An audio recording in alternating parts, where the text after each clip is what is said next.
Let's go. Let's talk about Jay Sauvel's Wyoming team just getting smacked around by Arizona State. I know you had a pick six basically on the second play of the game, and then later on you had that backwards pass. Honestly, I thought it was a forwards pass. I'm sure Wyoming fans would agree, but it wasn't going to change the outcome of this game because Cam Scadaboo had something to say about this, and as well as this um, defense for Arizona State.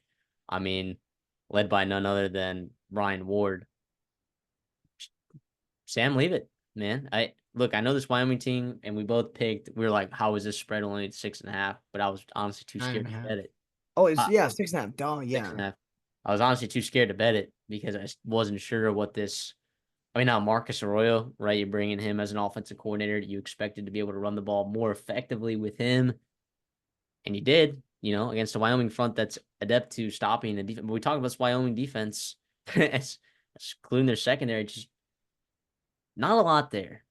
Not a lot there. And I know that the staff is high on Svoboda. Svoboda. That's how you say his name. Evan Svoboda. As Did being not look really good. good. Yeah, it just did not look good. Was not slinging the pill uh, all that well. Had a couple interceptions. That backwards pass that he short hopped that ended up leading to the scoop and score touchdown for Arizona State. Yeah, this team did not look good. And I saw Jay Salvo was talking smack to someone a while back on Twitter. Some random like media reporter that was doing his job, and he's like, "No qualifications." I was like, "Dang, that's crazy." And then he got Ah, smacked it week is tough. one. And what listen, I think a lot of it's about that line. I think it was a lot of uncertainty. You mentioned about, Levitt and the offensive coordinator and all that.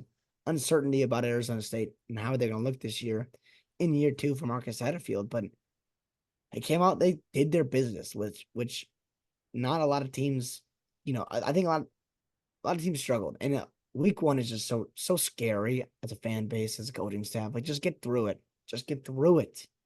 Especially if you're playing a game like this, where the line is a little bit closer than you thought it was going to be. We got a historically, successful program in the Mountain West there, Wyoming, coming into your place. Last year, you struggled against Southern Utah, and you took care of business. And you did it early. I mean, you were up 48-0 going into the fourth quarter, like in the third quarter. Like, that's what you need to do. That's what you need to do. And for Wyoming, man, it could be a long year. It could be a long year. I mean, you still have BYU and North Texas in that out of conference slate. And I know BYU, we're not super high on it, but they looked okay. And Red Sox had over 300 yards against Southern Illinois. And we talked about North Texas, and that game's on the road. So we'll see. And obviously, we talked about the Mountain West being a tough conference this year. And you also draw Washington State too on the road. So this is Wyoming. I mean, I look at their schedule, man, and a lot of teams going to give you fits. A lot of teams are going to give you fits, and it was definitely a little bit frustrating. And I took Arizona State. I didn't feel great about it because you didn't have, obviously, a lot of question marks there, but this is kind of how it should be, right? I think this is where he wants to be, Kenny Dillingham, for Arizona State, to just be controlling football games, dominating, having reserves and guys be able to play. See what you have on your depth there too. Yeah, and the running back room looked good. I mean, you got plenty of bodies in there from Scatterboot to Brooks to Alton McCaskill, Raleek Brown, who we didn't even see because he's hurt. So yeah, got to feel pretty good about this win right here. I mean, it's good as you could ask for as an Arizona State fan. As a Wyoming fans, uh, just wait till you start playing games at home. And you guys know this. I mean, That's last year it. y'all were y'all went 6-6 in the regular season, and you were 5-1 at home, 1-5 on the road. So just just wait till y'all get to Laramie.